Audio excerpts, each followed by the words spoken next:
Ouais, enfin, c'est toujours un peu pareil, hein. Des dieux de l'Olympe en smoking, des déesses en toche de soirée, et des mortels qui font la queue derrière des barrières en espérant pouvoir se faire dédicacer une amphore ou choper une invitation pour la soirée Bacchanal+.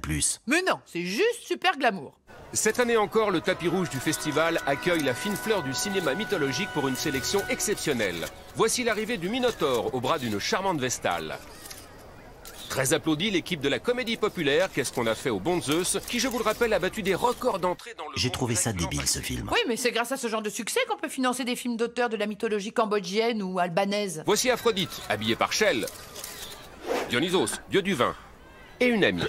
C'est ensuite au tour de Sisyphe de fouler les marches du palais des festivals pour la 7807e fois. Toujours sélectionné, jamais primé, pourra-t-il cette année rompre la malédiction qui frappe certains réalisateurs de l'Antiquité? Et voici maintenant un autre habitué du tapis rouge, Narcisse, qui présente le 8e volet de sa saga autobiographique.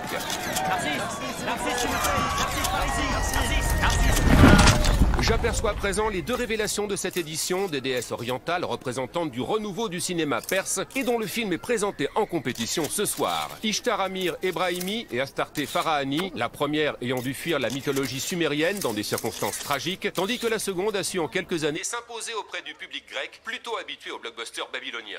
Présente aussi ce soir d'autres personnalités du panthéon gréco-latin, l'équipe du film Le Grand Grand Bain au complet. Nous sommes à présent dans la grande salle, juste avant la projection de l'honneur de la Perse, et c'est Hélène de Troyes qui a reçu cette année un Homère d'honneur qui va ouvrir la cérémonie. Je déclare la 7803e édition du Festival du film mythologique ouverte. وای بابا لهم داغون بس که دیشب تولد گیلگمش خودمون رو خفه کردیم. La seule solution quand on a trop bu, c'est de reboire encore. Je connais un dealer originaire de la mythologie celtique qui peut nous trouver du super whisky. Heureusement que nos parents se sont barrés en week-end à Persépolis. C'est bizarre qu'ils aient choisi un film aussi pointu pour la soirée d'ouverture. Bah, ils allaient pas choisir Rambo 4 ou Ramsès II. Enfin, ça m'étonnerait qu'ils aient un prix, hein. Et la toison d'or du meilleur film est attribuée à L'honneur de la Perse de Ishtar Amir Ebrahimi.